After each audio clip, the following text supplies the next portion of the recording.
Frères et sœurs, nous voici arrivés au Vendredi Saint, le jour de la mort, le jour de l'ensevelissement de Jésus. Ce jour nous axe sur l'amour le plus grand. Ce jour nous fait entrer dans la stupéfaction des apôtres, de la Vierge, de Marie-Madeleine et de Jean qui, eux trois, sont au pied de la croix. Ce jour nous fait entrer dans le drame que subissent à la suite du Christ, et avant lui, il est venu pour eux d'abord, tous ceux qui souffrent d'une injustice, tous ceux qui sont les victimes de ce temps, des temps de toute notre histoire. Jésus prend sur lui toute la laideur du monde. Jésus prend sur lui le péché du monde, comme nous disons, agneau de Dieu qui enlève le péché du monde.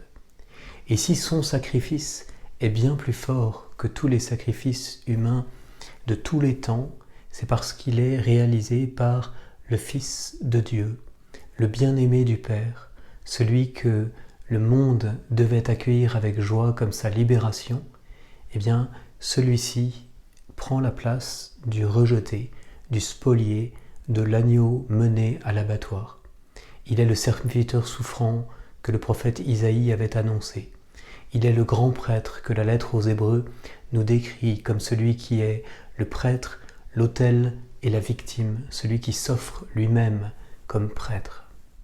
Il est enfin, celui qui fait la volonté du Père jusqu'au bout et qui met l'amour dans le non-amour, qui transforme notre péché, notre non-amour, les clous que nous avons enfoncés, la lance dans le côté, en amour ultime.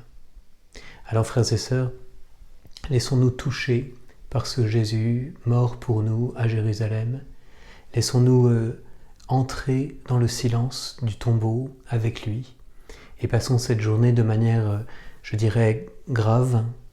Méditons les stations du chemin de croix à 15h ou à un autre horaire de la journée. Jeûnons aujourd'hui, au moins en sautant le déjeuner ou en mangeant un bol de riz ou un repas simple pour les plus jeunes ou les plus anciens. Et puis, entrons dans ce silence, dans ce silence de communion avec Jésus. Il entre au tombeau et il ne faut pas aller trop vite, à la suite. Il faut vivre ce silence, ce drame, cet abandon, ce samedi saint dont nous parlerons demain. Je vais vous laisser avec quelques images de liturgie qui m'ont touché moi-même beaucoup puisque nous revenons avec plusieurs paroissiens de Jérusalem et j'ai trouvé l'ensevelissement de Jésus, les funérailles de Jésus, ils appellent cela, au Saint-Sépulcre de l'année dernière.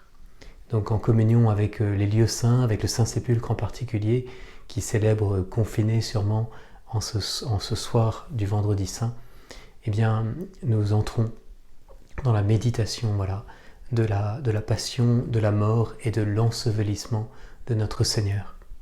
À demain.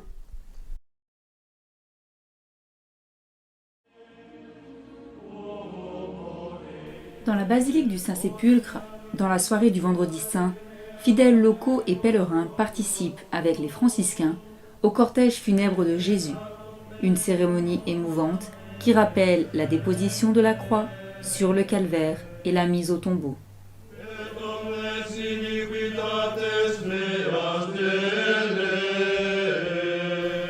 Comme il se faisait tard, arriva un homme, originaire d'Arimathie, qui s'appelait Joseph et qui était devenu lui aussi disciple de Jésus. Il alla trouver Pilate pour demander le corps de Jésus. Alors Pilate ordonna qu'on le lui remette.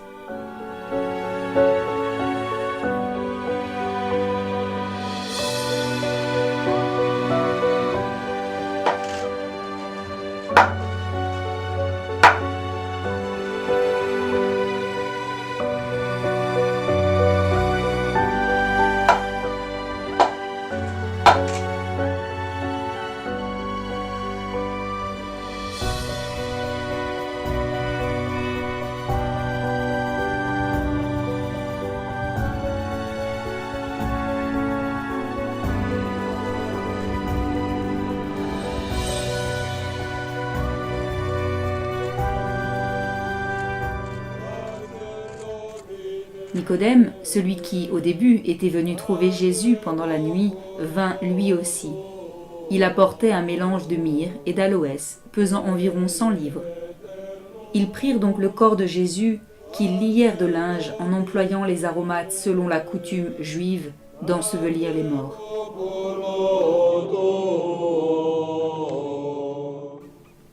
Joseph prit donc le corps et le déposa dans le tombeau tout neuf qu'il s'était fait tailler pour lui-même dans le roc.